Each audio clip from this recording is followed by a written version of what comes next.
Good morning friends, সবাই কেমন আছো? আজকে ব্যাঙ্গালোর থেকে আমরা কলকাতায় শিফট করার জন্য যে মুভার্স প্যাকার্স ওদেরকে বলেছিলাম, ওরা চলে এসেছিল। আর এসে এই যে জিনিসপত্র গোছাচ্ছে।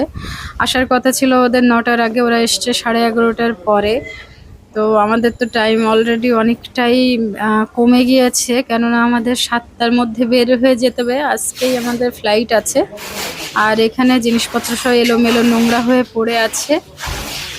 শেষ সকাল এটা আমার শেষবার এই ব্যালকনি থেকে আমি ভিডিও করছি।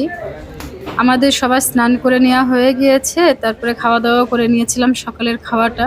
এরপরে তার খাওয়া দাওয়া ঘরে হবে না, তো কাজকর্ম করতে করতে দুপুরের খাবারটা আমরা আমাদের সোসাইটির সামনেই ছিল বাঙালি বিরিয়ানি হোটেল, সেখান থেকে খেয়ে এসেছিলাম সবাই।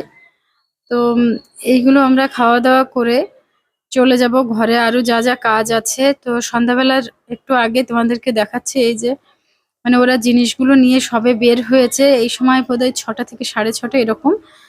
তো আমরা কত দ্রুত ক্লিন করার চেষ্টা করছি, যতটা সম্ভব হয়েছিল ক্লিন করে দিয়েছিলাম। বাকি তো যে ওনারকে তো পয়সা দিতেই হয় এইগুলোর। তো এই যে জিনিসপত্র নিয়ে বের হয়ে এসছি আমরা, তখন 7:30 বাজে। 7:30টারও একটু পরে 8টার দিকে আমরা বের হয়েছি। আর ব্যাঙ্গালোরের যে ভিউ, শেষবারের মতো আমি এরকম মানে এরপরে হয়তো আসবো অন্য কোনো কাজ ধরে, হয়তো ডাক্তার যদি ভগবান না নিয়ে আসে তাহলে ডাক্তারের জন্য যেন না আসতে হয়। বাকি তো আর থাকার জন্য হয়তো কখনোই আর আসা হবে না। তো এইগুলো দেখছিলাম, স্মৃতিগুলো খুব মানে খারাপ লাগছিল আর কি। তো এখান থেকে বের হয়ে যাচ্ছি, যা করে ভগবান অবশ্যই ভালোর জন্য। নিজেদেরই বাড়িতে ফিরছি। দেখতে দেখতে আমরা এয়ারপোর্ট চলেও এসেছি। অ্যাকচুয়ালি দেখতে দেখতে না, এয়ারপোর্ট অনেকটাই দূর, 1 ঘন্টা তো মিনিমাম লাগেই। তো আমি যেটুকু তোমাদের সাথে পেরেছিলাম সেইটুকুতেই যেভাবে শেয়ার করেছি।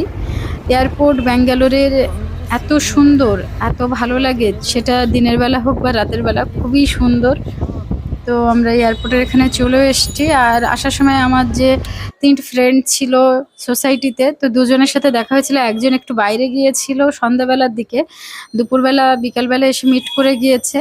আর ওরা আমার আসার সময় যা যা গিফট দিয়েছে সেগুলো তোমাদের সাথে শেয়ার করব। ফ্লাইটে উঠে নিই, তারপরে তোমাদের সাথে শেয়ার করছি। অ্যাকচুয়ালি আমাদের অনেকটা লেট হয়ে গিয়েছিল, আমরা খুব তাড়াহুড়ো করে আমাদের ঢুকতে হয়েছে, এরকম ব্যাপার। কেননা মুভার্স প্যাকার্স ওরা এতটাই লেট করেছে সবকিছু প্যাক করতে। আর এই যে আমাদের চেকিং সবকিছু কমপ্লিট হয়ে গিয়েছে। এবার আমরা চলে যাচ্ছি গেট যেখানে, সেই গেটের দিকে। অনেকগুলো ব্যাগ হয়েছিল আমাদের 4 জনের হাতে। এখান থেকে এবার চলে যাচ্ছি আমরা। তারপরে ফ্লাইটে উঠে আমি তোমাদের সাথে শেয়ার করছি যা যা জিনিস ওরা দিয়েছে। আমি এক্সপেক্ট করিনি, তবে হয়তো এটাই ভালোবাসা যে ওরা আসবে দেখা করতে, এটা আমার জন্য অনেক ছিল। আমার ঘরেও এসছে ওরা একবার। তারপরে নিচে আমরা গেটের পর্যন্ত আমাদেরকে ওরা ছাড়তে এসেছিল। খুব খারাপ লাগছিল আসলে, ইমোশনগুলো এই সময় না চাপা যায় না। তো যাই হোক, মা অনেক কাজ করেছে, মা হাঁটতেও পারছে না, এত কাজ করে দিয়েছিল। আমার পুরো সব ক্লিনিং এ মা না থাকলে হয়তো আমি কিছু করতেই পারতাম না। যাই হোক, আমরা ফ্লাইটে বসে গিয়েছি। আর এই যে আমার একটা ফ্রেন্ড, আসলে 3টে ফ্রেন্ড ছিল, 2জন বিহারি, একজন মহারাষ্ট্রিয়ান। তো বিহারি একটা ফ্রেন্ড আমার এইখানে দিয়ে দিয়েছিল ছোলা রান্না করে, আর তার সাথে দিয়েছিল রুটি। মন ও মোটামুটি আমাকে 15 থেকে 20 পিস রুটি দিয়েছিল, আর এরকম ছোলা দিয়েছিল অনেকটা। তাছাড়া আরো গিফট দিয়েছিল, দেখাচ্ছি। আর এটা দিয়েছিল একটা মহারাষ্ট্রিয়ান ফ্রেন্ড, ও দিয়েছিল, এই দিন ছিল ওদের পহেলা বৈশাখ, মানে ওদের নিউ ইয়ার যেটা মহারাষ্ট্রদের। তো ওরা করেছিল পুরান পোলি, এর সাথে দিয়েছিল আমের রস বলেছিল, মানে আম জুস, কিন্তু ওটা আম রস টাইপের ছিল, একটু গাঢ় ছিল আর কি। তো যাই হোক, আমি তোমাদের সাথে আরো শেয়ার করছি। খুব ভালো লাগছিল, ওদের থেকে তো এত বেশি এক্সপেক্ট করিনি। ওরা যে এই বছর এত ভালোভাবে মিশে গিয়েছিল, এটাই অনেক ছিল আমাদের জন্য। যাই হোক, এটা দিয়েছিল আমার আরেকটা বিহারি ফ্রেন্ড। তো এইখানে ও দিয়েছিল আমার মাকে ওদের রিচুয়ালস হিসাবে, যে ওরা বলে উপহার বা শগুন যেটা বলে, এখানে মায়ের জন্য দিয়েছিল সিঁদুর, চুড়ি, আর টিপ দিয়েছিল।